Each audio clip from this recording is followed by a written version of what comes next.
चलिए दोस्तों, आज की इस वीडियो में हम लोग क्लास 10 के हिंदी के गद्य खंड के 5वें चैप्टर को पढ़ने वाले हैं। देखिए 5वें चैप्टर का नाम है नागरी लिपि, जिसके लेखक है गुणाकर मूले जी।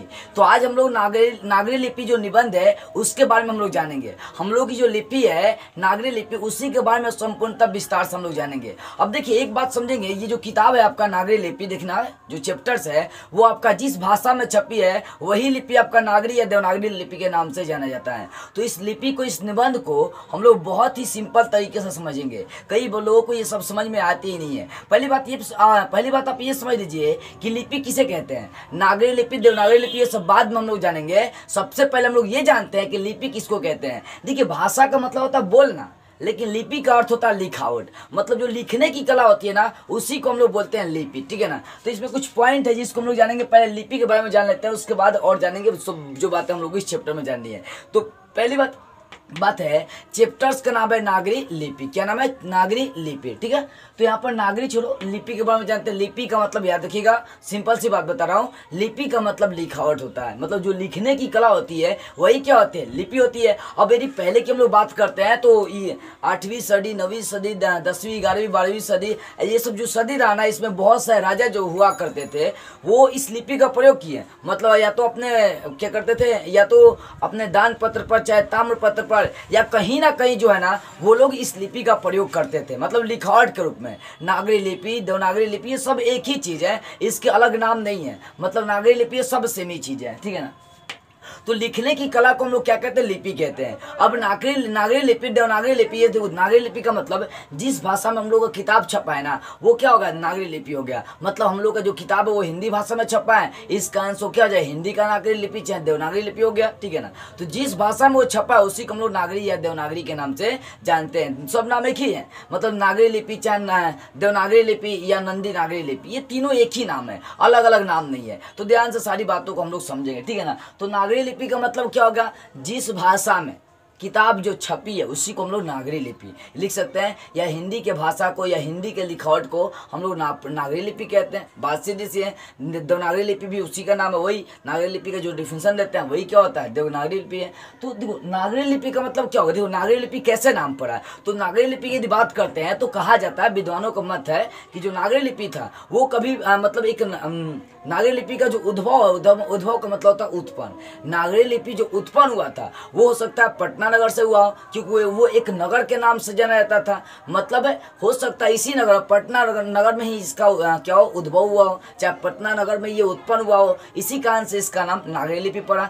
या कह सकते हैं जो काशी नगर है वो देवों का नगर कभी कहा जाता था, इसी कारण से देवनागरी भी कहा जाता होगा। या कह सकते हैं महाराष्ट्र में जो राष्ट्रकूट राजा हुआ करते थे वहां पर नंदी नगर था, नंदी नगर के समय यदि ये लिपि उपयोग किया गया होगा तो ये कहा जाता होगा नंदी नागरी के नाम से जाना जाता होगा। तो दोस्तों देखो, नागरी लिपि का मतलब क्या होगा? नागरी लिपि का मतलब हो गया कि इस लिपि का उपयोग या तो नगर में हुआ होगा, इसी कारण से इसको हम लोग नागरी लिपि के नाम से जानते हैं, ठीक है ना। नागरी लिपि, देवनागरी लिपि और नंदी नागरी ये सब सेम ही चीजें। एक नाम करने के इंसान होते हैं कि नहीं? हर इंसान की पहचान उसका काम होता है, नाम नहीं, ठीक है ना। तो हम लोग जो लिपि है उसमें तरह तरह की भाषाएं, जैसे देख सकते हैं हिंदी, संस्कृत, नेपाली, मराठी, मलयालम, मतलब तरह तरह की भाषाएं। देखिए भोजपुरी, मैथिली, मगधी, ये सब नेवारी, मराठी, ये सब क्या है? मतलब इसके अंदर तरह तरह की भाषाएं आती है। किसके अंदर? ये आपके नागरी लिपि के अंदर। तो नागरी लिपि का अनेक नाम है, याद रखने वाली बात है। कौन कौन से नाम है? तो नागरी लिपि मतलब नागरी लिपि, देवनागरी लिपि, चाहे नंदी नागरी लिपि। अब क्यों पढ़ा ये भी तो बता दिया।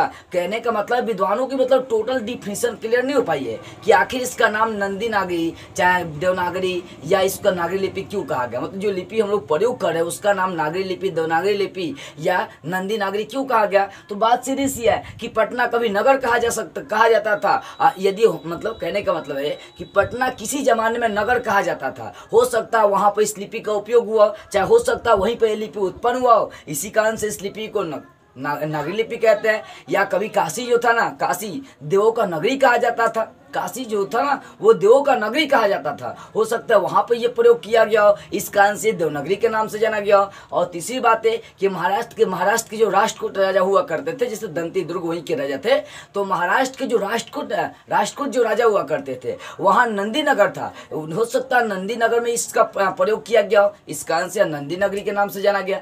तो लिपि 3 तरह से नाम से इसमें जाना गया है, नंदी नागरी, देवनागरी और नागरी लिपि के नाम से। समझ में आ रही बात है। उसका तीसरी पॉइंट है कि जो भाषा आपका नागरी लिपि है, भाषा मतलब नागरी लिपि में कौन कौन सी भाषा लिखी जाती है, तो जैसे संस्कृत, हिंदी, नेपाली, नेवारी, मराठी, गुजराती, मैथिली, भोजपुरी, मगधी आदि से बहुत सारी भाषाएं जो है ना कहाँ लिखी जाती है, तो वो सारी भाषाएं कहाँ पर लिखी जाती है, नागरी लिपि में लिखी जाती है। समझ में आ रही है ना। आप भी कई भाषाएं जानते होंगे, हो सकता है आप बिहार के होंगे तो भोजपुरी जानते होंगे, हिंदी जानते होंगे, इंग्लिश जानते होंगे, संस्कृत जानते होंगे, ठीक है ना, और भी भाषाएं आप जानते होंगे। या यूपी के होंगे तो आप हिंदी जानते होंगे, हो सकता है भोजपुरी भी जानते हो, इंग्लिश भी जानते हो, संस्कृत भी जानते है ना, ये सब तो पढ़ना है आपको ना। हो सकता है मतलब क्या ना कि मतलब एक बच्चा जो है ना अनेक भाषा जान सकता है, जानता है। ऐसे बहुत सारे कवि जो हुआ करते थे, बहुत सारी भाषाओं की क्या थी उनको ज्ञान था, ठीक है। तो समझ में आ रही होगी बातें। नागरी लिपि या देवनागरी लिपि में कौन कौन सी भाषा, संस्कृत, हिंदी, मलयालम, उर्दू नहीं कहा जा सकता, ठीक है ना, नेवारी, मराठी, गुजराती, मैथिली, भोजपुरी, मगधी, उर्दू भी, ठीक है ना, ये सारी जो भाषाएं किसके अंदर आती है,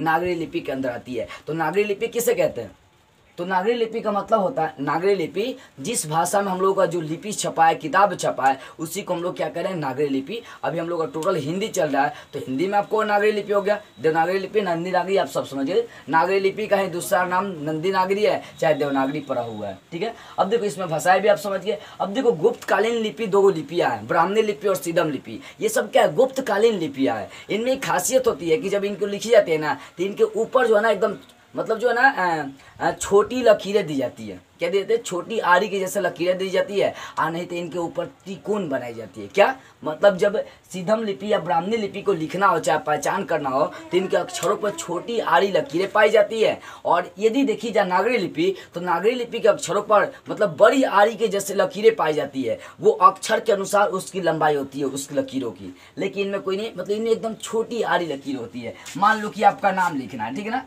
नाम जैसे मान लो कि राम लिखना है, अब राम में क्या एकदम छोटी छोटी बहुत छोटी रहेगा, लेकिन नागरी लिपि में क्या होता है कि एकदम पूरा है, इसकी लंबाई चौड़ाई के अनुसार इसकी लकीरों की लंबाई होती है पूरा का पूरा, यदि इसकी लंबाई जितना उतना ही होता है। देखो कहने का मतलब है बाबू, जो गुप्तकालीन लिपि या ब्राह्मणी लिपि और सीधम लिपि, यदि इनकी पहचान की बात हम लोग करते हैं, तो ब्राह्मणी और सीधम लिपि के अक्षरों के ऊपर जो लकीरें हुआ करती है, वो छोटी आड़ी लकीरें, ठीक है ना। लेकिन नागरी लिपि के ऊपर जो लकीरें यूज करी जाती है वह बड़ी होती है, मतलब बड़ी लकीरें का प्रयोग करते हैं, और वह अक्षरों के चौड़ाई के अनुसार, लंबाई के अनुसार ही मतलब वहाँ पर लकीरें पाई जाती है, ठीक है।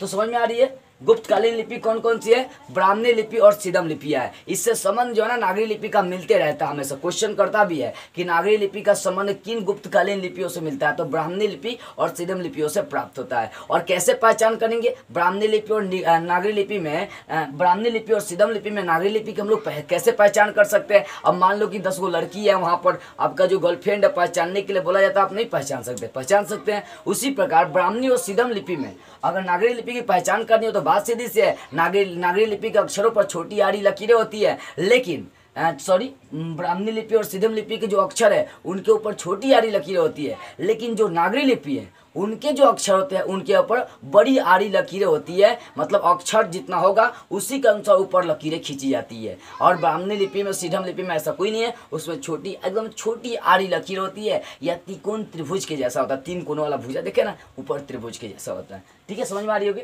तो गुप्तकालीन लिपि कौन है, ब्राह्मणी लिपि है और सीधम लिपि है। अगर इसके बीच हम लोग किसकी तुलना करते हैं, तो नागरी लिपि की यदि तुलना करना चाहते हैं तो नागरी लिपि के अक्षरों पर बड़ी आड़ी लकीरें होती है, लेकिन ब्राह्मणी और सीधम लिपि के अक्षरों पर एकदम छोटी आड़ी लकीरें होती है, या त्रिकोण के जैसा दिखाई देती है, ठीक है। आगे देखते हैं कि आरंभिक लेख। देखो महाराष्ट्र के जो उत्तर दक्षिण भारत की हम लोग बात करते हैं, यदि हम लोग कहाँ बात करते हैं, दक्षिण भारत की बात करते हैं। हाँ देखिए यहाँ पर जो दक्षिण भारत के दक्षिण भारत की बात करते हैं, जो महाराष्ट्र में आता है, ठीक है ना। तो दक्षिण भारत के जो राष्ट्रकूट राजा हुआ करते थे दंती दुर्ग, उस समय की बात करेंगे। देखो कि आरंभिक लेख वहीं पर प्राप्त हुआ था। महाराष्ट्र के राष्ट्रकूट वंश के राजा दंती दुर्ग का जो समांगत दान पत्र था वो भी किस मतलब उसमें भी किसका यूज किया गया था, तो नागरी लिपि का प्रयोग किया गया था। देखो 8वीं सदी से बात करते हैं तो 8वीं सदी से लेकर 11वीं सदी के बीच में जो नागरी लिपि था पूरे देश में अपना पैर जमा चुका था। मतलब पूरे देश में क्या हो इसका यूज होने लगा था, किसका, तो नागरी लिपि का प्रयोग होने लगा था। देख सकते हैं 8वीं सदी में राष्ट्रकूट राजा दंती दुर्ग का सामदान पत्र भी मतलब किसका यूज किया गया था, नागरी लिपि का। 9वीं सदी में बात करते हैं तो जो गुर्जर प्रतिहार के शासक हुआ करते थे, मिहिर भोज, ग्वालियर, तरह तरह के जो शासक हुआ करते थे, मिहिर भोज का जो ग्वालियर प्रशस्ति दान पत्र जो मिला था, मतलब जो प्रशस्ति पत्र यूज हुआ था उसमें भी किसका प्रयोग किया गया था, तो नागरी लिपि का प्रयोग किया गया था। 10वीं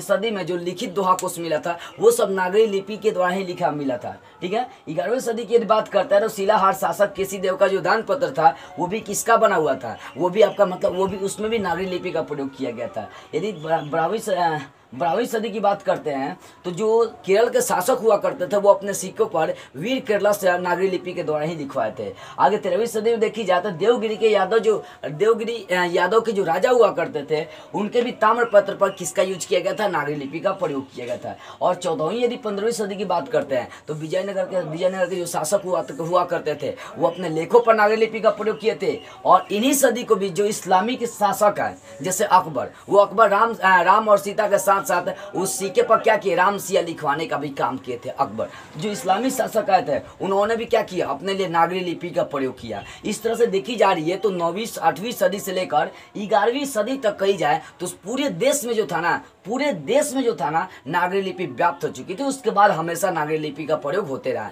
हम लोग के देश की लिपि का नाम क्या है, तो देवनागरी लिपि है। जिस भाषा का हम लोग प्रयोग करते हैं, मतलब हिंदी की भाषा को हम लोग क्या कहते हैं, देवनागरी लिपि कहते हैं, चाहे नंदी नागरी कह सकते हैं या कह सकते हैं नागरी लिपि के नाम से जानते हैं, ठीक है ना। तो चैप्टर्स का नाम है नागरी लिपि। यह पूरे देश में कब व्याप्त हो चुकी थी, मतलब नागरी लिपि एक सार्वदेशिक लिपि कब बनी थी, तो 8वीं सदी से लेकर 11वीं सदी के बीच में सार्वदेशिक लिपि बन चुकी थी। कहने का मतलब ये कि उस समय पूरी दुनिया में जो लिपि था ना व्याप्त हो चुका था। कब, 8वीं सदी से लेकर 11वीं सदी के बीच में पूरी दुनिया में जो था ना व्याप्त हो चुका था। तो समझ में आ गई होगी कि जो आरंभिक लेख सबसे आरंभ में नागरी लिपि का लेख कहाँ प्राप्त हुआ था, तो महाराष्ट्र के राष्ट्रकूट राजा दंती दुर्ग का जो समांगत दान पत्र था उसमें जो था ना आरंभिक लेख प्राप्त हुआ था। यानी नागरी लिपि का सबसे पहले लेख वहीं पर प्राप्त हुआ था। कहाँ पर, तो समांगत दान पत्र जो उत्तर भारत के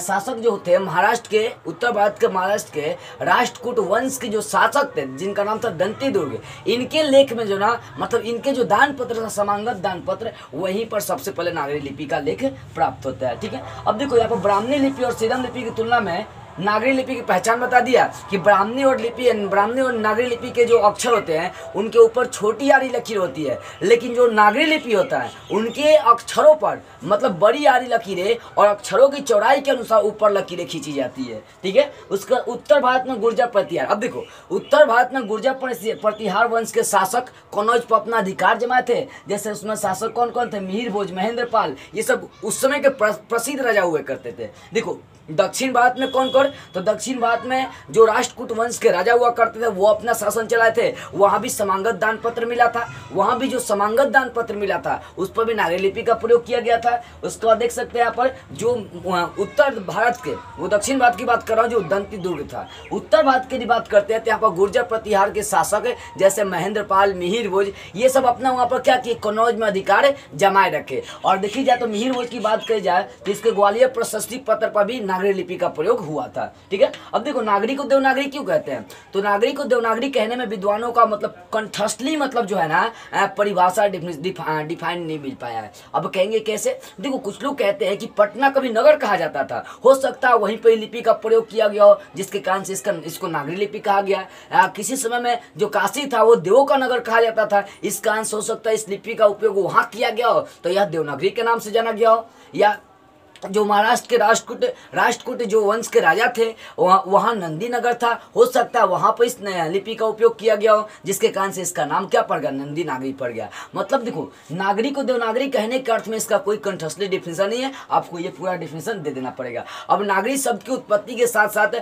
भारत के इतिहास और संस्कृति उत्पन्न हुआ, मतलब सभ्यता उत्पन्न यहाँ पर हुई। किसके, देखो जैसे ही नागरी लिपि उत्पत्ति हुई, नागरी लिपि उत्पन्न हुआ, उसके द्वारा जो भारत के इतिहास और सभ्यता का क्या हुआ, जन्म हुआ। तो नागरी लिपि के कारण ही भारतीय इतिहास और भारतीय संस्कृति का जन्म हुआ। तो क्वेश्चन करता भी है कि भारतीय लिपि की उत्पत्ति है, भले नागरी लिपि की उत्पत्ति के कारण भारत के साथ मतलब क्या क्या हुआ, कहने का मतलब क्वेश्चन कर सकता है कि नागरी लिपि की उत्पत्ति के संबंध में कुछ प्रमाण बताना है। देखो, जब नागरी लिपि की उत्पत्ति हुई तब भारतीय इतिहास और भारतीय संस्कृति का जन्म हुआ, और साथ में अनेक भाषाएं, जैसे देख सकते हैं संस्कृत, हिंदी, मैथिली, नेपाली, मतलब अनेक भाषाओं का यहाँ पर क्या हुआ, जन्म हुआ। कब जन्म हुआ, जब नागरी लिपि की उत्पत्ति हुई। तो लिखना, नागरी लिपि की उत्पत्ति के कारण ही भारतीय इतिहास और भारतीय संस्कृति का जन्म हुआ, और अब तरह तरह की भाषाएं भी क्या हो गई, उत्पन्न हो गई। उसके बाद है जो देखो बता देते, जो लिपि था हम लोग का नागरी लिपि, जो हिंदी भाषा वाला जो लिपि है, जिसको नागरी लिपि हम लोग कहते हैं, 8वीं सदी से लेकर 11वीं सदी के बीच में ये कौन सा लिपि हो गया था, एक सार्वदेशिक लिपि हो गया था। और इसके अक्षरों में स्थिरता कब आई, जब आज से 2 वर्ष पहले आते हैं, मतलब कह सकते हैं 18वीं सदी में, कह सकते हैं कि 18वीं सदी में क्या हो गया, इस लिपि का टाइप बनने लगा, और टाइप बनने के बाद ये हर पुस्तकों में छपने लगा, और छपने के बाद इसके अक्षरों में क्या आ गई, स्थिरता आ गई। तो क्वेश्चन कर सकता है कि नागरी लिपि के अक्षरों में स्थिरता कैसे आई। तो नागरी लिपि के अक्षरों में स्थिरता 18वीं सदी में आई। 18वीं सदी में ही इस लिपि का टाइप बनना स्टार्ट हुआ, और ये पुस्तकों में छपना स्टार्ट हुआ। बताते ना, लिपि का मतलब होता है लिखावट, लिखने की कला होती है। मतलब नागरी लिपि शुरू से ही यूज होते रही है। तो समझ में आ गई। 8वीं सदी से 11वीं सदी के बीच में जो लिपि थी, वो एक सार्वदेशिक लिपि, नागरी लिपि जानी जाती थी। मतलब सभी जगह व्याप्त हो चुकी थी, पूरी दुनिया में ये फैल चुका था। कौन, नागरी लिपि। कब, 8वीं सदी से लेकर 11वीं सदी के बीच में ये एक सार्वदेशिक लिपि कही जाती थी। अब देखो, नागरी लिपि के साथ किनका किनका जन्म होता है। तो नागरी लिपि के साथ भारतीय इतिहास और भारतीय संस्कृति के साथ साथ देखी जाए तो अनेक भाषाओं का क्या होता है, यहाँ पर जन्म होता है। और गुर्जर प्रतिहार, मतलब ये भी जान लो। देखो, गुर्जर प्रतिहार कौन थे, तो उत्तर भारत के मतलब गुर्जर प्रतिहार जो थे एक शासक थे।